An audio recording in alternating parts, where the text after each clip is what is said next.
हम सब जानते हैं हर चीज की एक कीमत और हर इंसान को हर चीज की कीमत अदा करनी पड़ती है।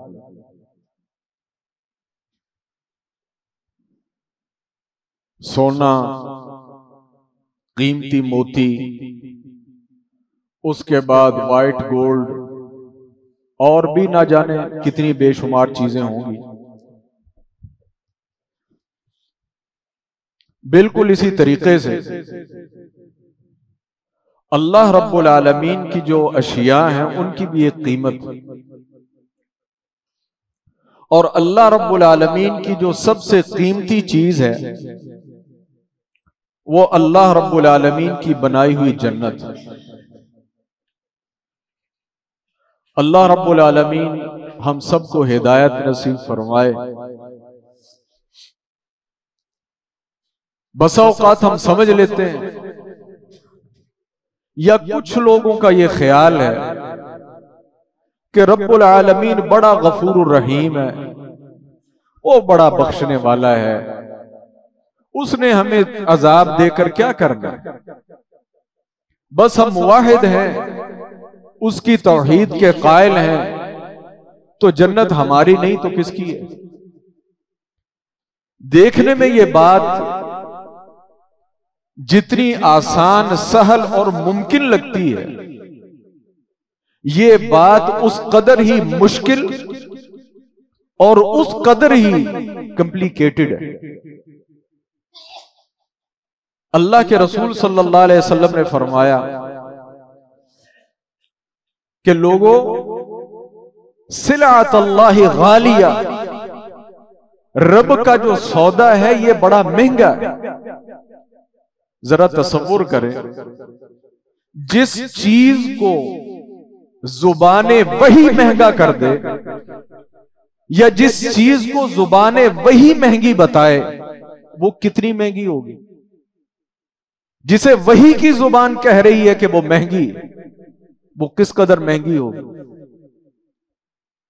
अल्लाह रब्बुल आलमीन ने जन्नत को बनाया, जहन्नम को बनाया, फरिश्तों से कहा कि जाओ विजिट करके आओ, देखो कोई रिमार्क्स दो। फरिश्ते आए, कहा हाँ भाई बताओ जहन्नम के मुताल्लिक तुम्हारा क्या ख्याल है। कहा ए रब, जो हकीकत है जहन्नम की, कोई उसमें जाना कभी नहीं चाहेगा, लेकिन जो चीजें जहन्नम के इर्द गिर्द हैं, लगता है कि कोई भी इससे बच नहीं पाएगा। कहा अच्छा तो फिर जन्नत के मुताल्लिक बताओ। कहा जन्नत ऐसी है कि जो भी इसे जान पहचान लेगा वो इससे कभी बाहर रहना नहीं चाहेगा। हर इंसान चाहेगा कि मैं जन्नत में आऊं, लेकिन मौला जिन चीजों से ये जन्नत घिरी हुई है, लगता है कि कोई इंसान जन्नत में जा नहीं पाएगा। इन्ना सिलातुल्लाहि गालिया, जैसे दुनिया में इंसान कहते हैं ना, हम एक दूसरे को ताने देते हैं, उस्ताद तालिब इल्मों को बसा औकात तरगीब दिलाने के लिए, कभी डराने के लिए, कभी मेहनत कराने के लिए, कभी वालिदैन मेहनत करो, पढ़ो लिखो, ये करो फलां करो, नहीं करोगे तो ये हो जाएगा। ये भी उसी तरह की चीज है। रब्बुल आलमीन की जन्नत जो है उसके हुसूल की भी के लिए भी मेहनत और उसके लिए भी कुछ करने की जरूरत है। वेले बैठ के इंसान को किसी चीज का कोई हम हो, ना गम हो, ना ख्याल हो, ना फिक्र हो, ना सोच हो, ना उसके लिए मेहनत हो, ना उसके लिए कोई इंसान कुर्बानी दे और कहे कि मैं रब की जन्नत में चला जाऊंगा। शायद कोई रब की रहमत से चला भी जाए, लेकिन यह नॉर्मल कानून नहीं है, यह कॉमन कानून नहीं है। दुनिया में लोग बड़ी बड़ी सीटों पे पहुंचते हैं ना, तो फिर बाद में हम उनके प्रोग्राम करते हैं, उनके इंटरव्यू करते हैं, बस औकात वो खुद बताते हैं कि जी हम बड़ी मेहनतों के बाद यहां पहुंचे हैं। तो रब की जन्नत में पहुंचने के लिए भी मेरे भाई मेहनत की जरूरत है। जितनी हम दुनिया के लिए करते हैं ना, ये जो चंद साला जिंदगी है कि जिसकी गारंटी कोई नहीं, उस जिंदगी के लिए कि जो लामुतनाही है, उसके लिए फिर अंदाजा लगाएं कि कितनी मेहनत की जरूरत है। इंसान के पास इस दुनिया में सबसे कीमती चीज क्या है? अपनी जान है ना। जान से बढ़कर तो कोई चीज नहीं। अल्लाह रब्बुल आलमीन ने कुरान करीम में ऐसे लोगों की मिसालें बयान की। माल का क्या है? आज है कल नहीं है, आज कोई गरीब है कल अमीर हो गया। और दुनिया का उरूजो जवाल भी मेरे भाई ऐसे ही है। आज किसी को कोई जानता नहीं तो कल सारी दुनिया उसके पीछे। ये सिलसिले तो ऐसे ही हैं। लेकिन ये सब कब है? जब इंसान के अंदर जान है। जब जान ही नहीं तो इन चीजों की क्या हैसियत? मुर्दे के पास आप मुर्दे को आप सोने के यूं कहने के ताबूत में रख दें और उसके इर्द गिर्द ढेर लगा दें, मुर्दे को उसकी कोई हैसियत है? असल में जान है तो सब कुछ है, और अगर जान नहीं तो कुछ नहीं। लोगों ने रब की जन्नत लेने के लिए अपनी जानें भी गंवाने से गुरेज नहीं किया। जो आयात मैंने आपके सामने पढ़ी, सूरतुल बुरूज की अस्हाबुल उखदूद का जिक्र है। अल्लाह रब्बुल आलमीन ने कसमें खाई आसमानों की, क़यामत के दिन की, जो लोग फौत हो गए उनकी भी और जो मौजूद थे उनकी भी, और कहा कुतिला अस्हाबुल उखदूद, इनको कत्ल कर दिया गया। यूं समझे कि इलाका ही था, एक गांव ही था, शहर ही था। अन्नार ज़ातिल वक़ूद, ऐसी भड़कती हुई आग में कि जो जिसके अंदर से आग के शोले बुलंद हो रहे थे, नॉर्मल आग नहीं थी। इज़हुम अलैहा क़ुऊद, जो फेंकने वाले थे, जिनको वो अंदर डाल रहे थे, उनको अपनी आंखों से देख रहे थे कि हम इनको जला रहे हैं। वमा नक़मू मिनहुम, वो क्यों जला रहे थे और वो क्यों जल रहे थे? दोनों बातें। वो जला क्यों रहे थे और वो जल क्यों रहे थे? इल्ला अन युमिनु बिल्लाहिल अजीजिल हमीद, उनका जुर्म यह था कि वो अकेले एक अल्लाह पर ईमान ले आए थे। और साथ फरमाया वल्लाहु अला कुल्ली शैइन शहीद, जिन्होंने किया और जिनके साथ हुआ, कोई ये ना समझे कि हमें पता नहीं, हमें सब कुछ पता है। किस चीज की कीमत भरी? अल्लाह पर ईमान लाने की। क्या अल्लाह ताला हम सबको आजमाइश से बचाए? हमने भी कभी ईमान लाने की या किसी ईमानी चीज पर अमल करने की कीमत भरी है? शायद कि हमारी जिंदगियां 70-70, 80-80 साल गुजर गए हों, हमने हर चीज के लिए कीमत भरी होगी। घर के लिए, नौकरी के लिए, बच्चों के लिए, बीवी के लिए, दुनिया की हर चीज की कीमत इंसान ने भरी होगी। मैंने बड़ी मेहनत से हासिल की, इसकी मैंने ये कीमत भरी, इसके लिए मैंने ये कुर्बानी दी। जरा अपने दिल से पूछें, कभी दीन और इस्लाम और रब के लिए भी कभी किसी चीज की कुर्बानी दी है? हुआ क्या? बादशाह था, उसके जहन में तसव्वुर यह था कि जादू से मेरी हुकूमत चल रही है। यह उसका तसव्वुर था, हकीकत ऐसी नहीं थी। हम में से भी इस दुनिया में बेशुमार लोगों का ना दिमाग खराब हो जाता है। इज्जत देकर, शोहरत देकर, पैसा देकर, ताकत देकर, कुर्सी देकर, वो समझता है कि ये मेरा है, ये मैंने किया है। ऐसे ही उसका दिमाग खराब था। अल्लाह ताला कभी किसी को इतनी नेमतें भी ना दे कि जो इंसान के दिमाग को खराब कर दे।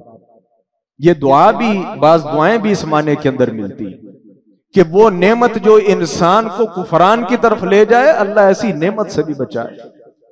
उसने अपनी कौम से कहा, भाई बात सुनो, मैं तुम्हारा बादशाह हूं, हुकूमत चल रही है, पता नहीं मैं किस वक्त चला जाऊं, तो ऐसा करो कि मुझे कोई ज़हीन बच्चा दे दो जो मुझसे ये चीजें ले ले, ताकि ये सिलसिला कायम चलता रहे, इसी तरीके से आबाद रहे। उन्होंने समझदार एक बच्चा जो है उसके हवाले कर दिया। बच्चा जाना शुरू हो गया। ज़हीन इंसान, समझदार इंसान, याद रखें वो बचपन से ही ज़हीन और समझदार होता है। जो उसका रास्ता था, रास्ते में एक राहिब भी था, उस वक्त मजहब था ईसाईयत।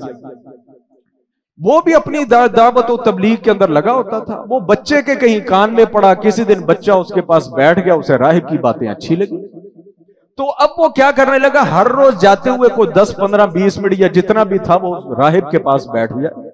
जब वो थोड़ी देर लगातार लेट होने लगा तो वो जो आगे जादूगर उसे जादू सिखा रहा था वो उसे मारे, भाई तुम वक्त पर नहीं आते। अब उसको मजबूर था जादूगर के पास जाने के लिए, लेकिन दिल कहता था कि राहिब की बातें सुनो। अल्लाह जिसे हिदायत देना चाहे, अल्लाह जिसे हिदायत देना चाहे, अल्लाह अकबर। उसने, क्योंकि अब उसके दिल के करीब कौन था, राहिब। अब किसी से चीज डिस्कस भी नहीं हो सकती थी। उसने फिर राहिब से डिस्कस किया कि उस्ताद जी मसला ये है, ये मेरी कहानी है, ये सिनेरियो है, मैं इस काम के लिए मजबूर हूं, बातें मुझे आपकी अच्छी लगती हैं, बताएं मैं क्या करूं। उसने कहा बेटा ऐसा कर, ये कौन सी बड़ी बात है, जब आगे जाया कर लेट हो तो कहना घर में लेट हो गया, वापसी में भी कुछ टाइम दे दिया कर, घर पहुंचे तो कहना मैं जादूगर के पास लेट हो गया। सिलसिला चलता रहा। लेकिन बच्चा जो है, एक तरफ तालीमात थी जादूगर की, एक तरफ मालूमात थी राहिब की। यही एक जिंदा दिमाग की निशानी होती है, याद रखें, जिससे आज कल हमारी, जिसे हम पढ़ी लिखी, हम ये समझते हैं ना ये पढ़ी लिखी जनरेशन है, आज की पढ़ी लिखी जनरेशन इस चीज से जाहिल है। वो छोटा सा बच्चा था, सीख वो दोनों से रहा था, दिल भी किसी तरफ मैलान रखता था, लेकिन उसके दिल के अंदर क्वेश्चन मौजूद थे। वो कुछ कह रहा है, ये कुछ कह रहा है, वो कुछ बताता है, ये कुछ बताता है, सीखता रहा। कहीं से एक दिन आ रहा था, बात मुख्तस करे, रास्ते में कोई जानवर था, वो शेर था, चीता था, अजदा था, वटएवर जो भी था, उसका ज्यादा जिक्र नहीं करते। वो लोगों को आने जाने ना दे, लोग परेशान हैं। उसने अपने दिल में कहा, उसने कहा ले भाई आज इम्तिहान का दिन आ गया।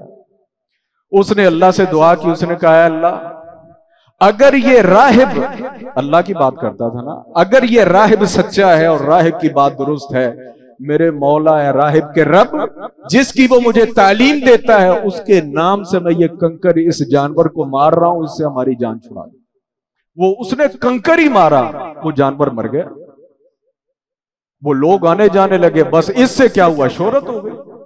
वो जी किसने किया, किसने किया, जब पूरा गांव पूरा इलाका परेशान था जी, इसने किया। अच्छा, उसने जाकर ये बात अपने उस्ताद को भी बताई कि उस्ताद जी कल ये हो गया। उस्ताद ने कहा बेटा जब ये हो गया है ना, ये तू उस मकाम तक पहुंच गया है जिस मकाम तक मैं तुझे पहुंचाना चाहता था। अब अल्लाह अल्लाह कर, एक रिक्वेस्ट है, मेरा नाम ना किसी को बताएं, मेरा नाम किसी को ना बताएं। अल्लाह अकबर। यहां और भी काफी सारी बातें, लेकिन उसे हम छोड़ते हैं कि ये दरमियान में बात न रह जाए। अब क्या हुआ, उस बच्चे की शोहरत हो गई, लोगों का इलाज करता है, इसे दम करता है, इसे पानी देता है, सरहाद, हत्ता के अंधों की आंखें लौटने लगी, जिनको कोड़ थे वो सीधे होने लगे। वो बात फैलती फैलती जो बादशाह था, जादूगर था, उसके वजीर तक पहुंची, जो आंखों की बीमारी से अंधा हो गया था। अब कहते हैं कि बिल्ली को छिछड़ी का, छिछड़ों के ख्वाब, अब जो भी हैसियत थी आंखों से बढ़कर क्या था, वो उस तक पहुंच गया, बच्चे तक। उसने कहा बेटा ये मसला, आंखें ठीक कर दूं। बच्चे ने दुआ की, दम किया, वो ठीक हो गया। दूसरे दिन जब वो मजलिस में पहुंचा तो बादशाह ने देखा कि जो डंगोरी पकड़ के आता था आज ये देख रहा है। उसने कहा तुम्हारी आंखें ठीक हो गई? उसने कहा नहीं हो गई। वो बच्चा क्या करता था? उसने कहा ठीक हो कि कहां से हुई? उसने कहा मेरे रब ने कर दी। क्या कहा? बात उसने गोल बोल की। उसने कहा मेरे रब ने कर दी। उसने कहा कि अल्लाह का रब उन सिवाया तुम्हारा कोई मेरे अलावा भी कोई रब है? वो भी बादशाह था ना, ऐसे तो नहीं था बैठ गया, वो भी चीजों को समझता था। और जिसने उसको ये दिया था उसने भी ऐसे ही नहीं दे दिया था। उसने कहा था मैं बताऊंगा तब, तेरे लिए दुआ तब करूंगा जब तू हकीकी रब की तौहीद का और उसकी वहदानियत का इकरार कर लेगा। ये असल मुअल्लिम, जो सिर्फ आपको सबक ही नहीं देता, आपको सीधी राह भी सुझाता है। और यही आजकल हमारे तालीमी निजाम के अंदर कमी है। माजत के साथ हमारे कॉलेजेस के अंदर, यूनिवर्सिटीज के अंदर, इंस्टीट्यूट्स के अंदर ये छोटे मोटे जो हैं, ये जो हमारे इदारे बने हुए हैं, उस्ताद हुनर तो दे रहा है उस्ताद आपको स्किल तो दे रहा है, उस्ताद आपको क्लास तो पढ़ा रहा है, वो आपको इंजीनियर और साइंसदान तो बना रहा है, वो आपको एआई और आईटी तो सिखा रहा है, लेकिन आपको अखलाकियात और इंसानियत और हलाल और हराम नहीं सिखा रहा। और जो इंसान ये बात करे सारी दुनिया उसके खिलाफ हो जाती है। माजत के साथ, मुझे कुछ सोशल मीडिया से है थोड़ा सा तारुफ, लेकिन बहुत ज्यादा गहरा नहीं। आजकल दुनिया के अंदर आजकल ये नौजवान नस्ल वाकिफ होगी, ट्रेडिंग चल रही है ऑनलाइन। लोग मुख्तलिफ चीजों की ट्रेडिंग कर रहे हैं और घर में बैठे पैसे बना रहे हैं और दुनिया को बेवकूफ बना रहे हैं। और बड़े बड़े पढ़े लिखे लोग बड़े बेहतरीन इदारे बनाकर बैठे हुए लोगों को ट्रेडिंग सिखा रहे हैं। याद रखें कि ये जितना पैसा है ये सब जुआ है और ये हराम है। ये जो ऑनलाइन आजकल हमारी नौजवान नस्ल लगी हुई है ना, आपको जो पता है इनको, ये मोबाइलों पर और कंप्यूटरों पर रात को बैठकर जो डॉलर बना रहे हैं, ये सब हराम है, ये जुआ है। क्यों है ये आप उलमा से पूछे तो आपको बताएंगे। लेकिन आप किसी को कहें सही कि भाई ये हराम है, ये दुरुस्त नहीं, देखो ਤੁਹਾਡੇ पीछे कहने पैंदे। उस्ताद है ना, मैं तो उस्ताद बनकर बैठा हूं सैकड़ों स्टूडेंट्स लेकर कि ट्रेडिंग सीखो, मैं तुम्हें बताऊंगा कि डॉलर कैसे कमाए जाते हैं। वो अल्लाह के बंदे डॉलर कमाना तो सिखा रहे हो, इनको इंसानियत भी तो सिखाओ, इनको हलाल हराम किसने सिखा? अल्लाह अकबर। असल तालीम वो है जो आपकी तरबियत करे, असल तालीम वो है जो आपका ओढ़ना बिछोड़ना बदल दे, असल तालीम वो है जो आपके अखलाक के अंदर तब्दीली ले आए, असल तालीम वो है जो आपको इंसान बना दे। आजकल हमने दुनिया का यूं कहने के स्केच ये बना हुआ है कि बच्चे को या नई नस्ल को पैसा कमाना सिखाओ, छोड़ो हलाल है कि हराम है, ये बाद की बात है, ये बाद में देखेंगे, पैसे तो आए। उसने वजीर को पहले मोमिन किया, बाद में दुआ करके आंखें ठीक की। बादशाह को तो बगल में बैठा हुआ वजीर वो काफिर हो जाए, मारपीट की, बिल आखिर कितना इंसान बर्दाश्त कर सकता था। उसने बच्चे का नाम बता दिया, उसने बच्चे को बुलाया, उसने कहा ये क्या तुमने रब रब लगाई है, कौन सा रब है? उसने कहा जी वही रब है जो मेरा रब है, आपका रब है, एक ही रब है। बात मुख्तसर, उसने उसको भी मार कूट चंगा किया। अब बच्चा था बेचारा, कितना बर्दाश्त करता, उसने राहिब का बता दिया, वो राहिब साहब भी आ गए। अब कहानी शुरू हुई, असल जहां से टर्निंग पॉइंट हुआ, जिस चीज को वो दबाने के लिए वो ये सारा प्लान कर रहा था। उसने सबसे पहले वजीर को कहा, उसने कहा हाँ भाई वजीर साहब ये आ गए तुम्हारे सारे उस्ताद, अब इनके साथ तो जो मैं करूंगा सो करूंगा। तुम कहते हो कि रब है और जिंदगी और मौत का वो मालिक है, वजीर साहब सबसे पहले तो तुम आओ ना। सबसे पहले उसने वजीर को फारिग किया, कत्ल कर दिया। उसने कहा कहो अपने रब को जिंदा करे। फिर उस राहिब को पकड़ा, राहिब को कत्ल किया, और कत्ल नहीं किया, कहते हैं आरी से दो टुकड़े कर दिए, एक टुकड़ा इधर गिरा, एक टुकड़ा उधर गिरा। अल्लाह के रसूल के पास भी सहाबा आए थे, अल्लाह के रसूल, आप अल्लाह के रसूल हैं, आप कहते हैं अल्लाह ताला हर चीज पर कादिर है, ये हमारे साथ जो कुछ मक्का वाले कर रहे हैं, ये जो कुछ दुनिया में हो रहा है, ये मौला रसूल करीम ये कब खत्म होगा? आप अल्लाह से दुआ क्यों नहीं करते कि रब हमारी मदद करे? अल्लाह के रसूल गुस्से में आ गए। आपने फरमाया तुम इतनी जल्दी घबरा गए हो, तुमसे पहले लोगों को खड़ा करके आरी के साथ दो टुकड़े कर दिया जाता था, उनको जिंदा खड़ा करके लोहे की कंगियों से उनके गोश्त को हड्डियों और पट्ठों से जुदा कर दिया जाता था, तब भी वो अल्लाह पर ईमान उससे बाज नहीं आते थे। तुम्हें दो पत्थर पड़े हैं, थोड़ी सी भूख बर्दाश्त करनी पड़ी है, थोड़ी सी अजियतें हुई हैं, इस कदर नहीं पहुंचे, अभी भी दिल बर्दाश्त, अभी से दिल बर्दाश्त हो गए, इसकी कीमत चुकानी पड़ती है। अल्लाह अकबर। अब भाई बात बच्चे की, उसने कहा ऐसा करो, बच्चे को पकड़ो और इसको ऊंचे पहाड़ पर ले जाओ और नीचे लुढ़का कर इसको मारो ताकि ये इबरत बन जाए, इसकी शक्ल, इसका जिस्म, हर चीज बदल जाए। लेकर गए, उस बच्चे ने दुआ की, उसने कहा है मेरे मौला है मेरे अल्लाह, अल्लाहुम्मा कफिनीहिम बिमा शिता, तेरी वजह से मेरे साथ ही ऐसा कर रहे हैं, इनको खुद ही तू संभाल ले। पहाड़ हिला, बंदे सारे गिर गए, बच्चा फिर बच गया, वो फिर आ गया। उसने फिर कश्ती के अंदर भेजा, ले जाओ इसको समंदर में ले जाओ, इसको डुबो कर मारो। क्या हुआ? फिर वही दुआ की, किश्ती डूब गई, बच्चा बाहर आ गया, बाकी कोई चीज वापस ना आई। बादशाह परेशान कि ये क्या मसला बन गया, पीछे से चलती चलती कहानी यहां आकर फुल स्टॉप ही लग गया। उसने बच्चे ने पूछा कि बादशाह सलामत चाहते क्या हो? उसने कहा मैं तुम्हें मारना चाहता हूं, मैं तुम्हें मारना चाहता हूं। उसने कहा ठीक है, मैं मरने के लिए तैयार हूं, लेकिन बात तुम मेरी मानो, मर मैं जाऊंगा। उसने कहा ठीक है। उसने कहा सारे इलाके को जमा करो, सारे इलाके को जमा करो, और जब सारे जमा हो जाएं फिर मुझे वहां बुलाना, मैं तुम्हें बताऊंगा, जैसे मैं बताऊंगा तुम करते जाना, मैं मर जाऊंगा। उसने कहा ठीक। इलाका जमा किया गया। जब सारे जमा हो गए, बच्चे को बुलाया गया, वहां जी बताओ अब क्या किया जाए? उसने कहा ऐसा है, मुझे सामने खड़ा करो, ये तीर पकड़ो और तुमने लफ्ज ये कहना है बिस्मिल्लाहि रब्बी हाज़ल गुलाम, मैं अल्लाह के नाम के साथ जो इस गुलाम का रब है इसके नाम के साथ तीर चलाता हूं, और ये तीर मुझे मार देना, मैं मर जाऊंगा। उसने कहा लो, अब दुनिया तो सारी देख रही थी। ऐसे ही तीर चलाया गया। बात मुख्तसर, बच्चे की कनपट्टी पे लगा, बच्चे ने यूं हाथ रखा और बच्चा लेट गया और फौत हो गया। लेकिन जैसे ही ये बच्चा फौत हुआ, हुआ क्या, वो जितने हाजिरीन यानी ऑलमोस्ट जितना इलाका था वो क्या कहने लगे, आमन्ना बिरब्बि हाज़ल गुलाम, हम इस गुलाम के रब पर ईमान लेकर आ गए। अल्लाह अकबर, बहुत बड़ा सबक है। रब के लिए, रब के लिए, रब के लिए जान भी चली जाए ना, ये खसारे का सौदा नहीं है।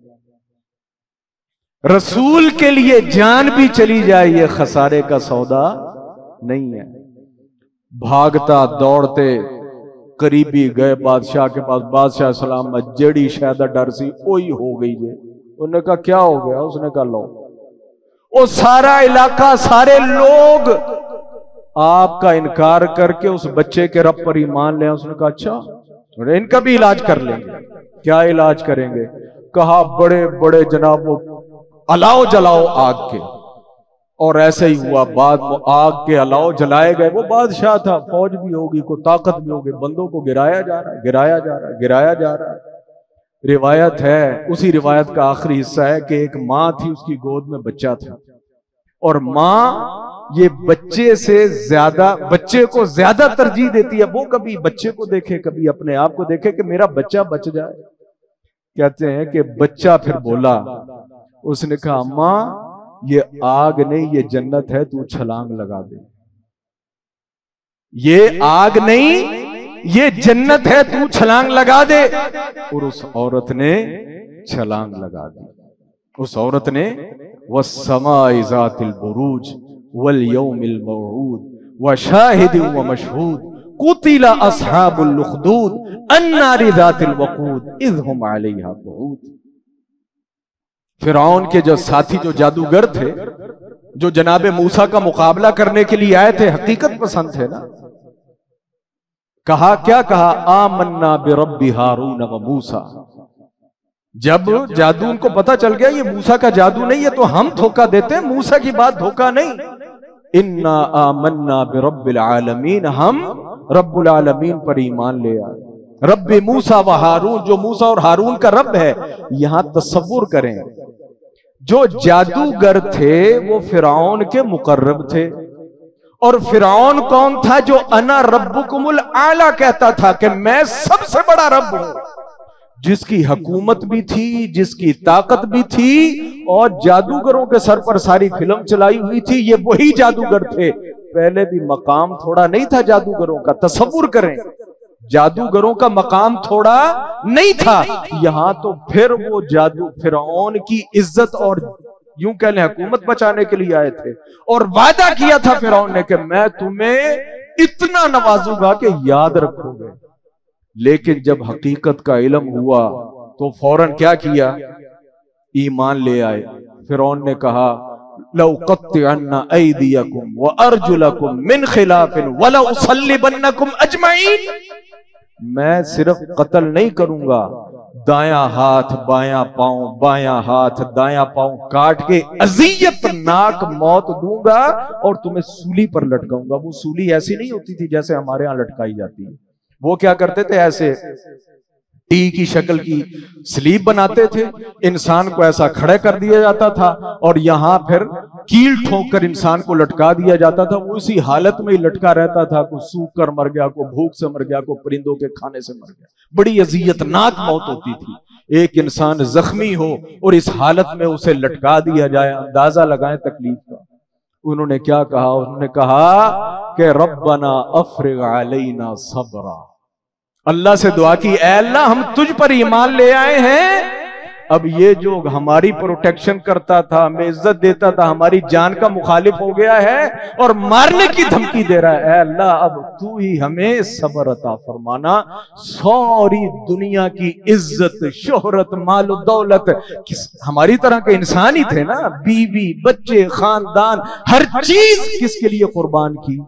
रब के लिए कुर्बान की। अला इन्ना सिलातल्लाहि गालिया। इस पॉइंट को समझे, बातें और भी थी, वक्त खत्म हो गया। रब का सौदा सस्ता नहीं है। हमसे तो अपना ये 4-5 फुट का जिस्म काबू नहीं हो रहा, हमारा तो लिबास सीधा नहीं हो रहा, हमसे तो अपना चेहरा जो है वही कंट्रोल नहीं हो रहा। दिल दिमाग तो बड़ी दूर की बात है, जो हमारे काबू में नहीं, जो काबू में है वो चीज काबू में नहीं।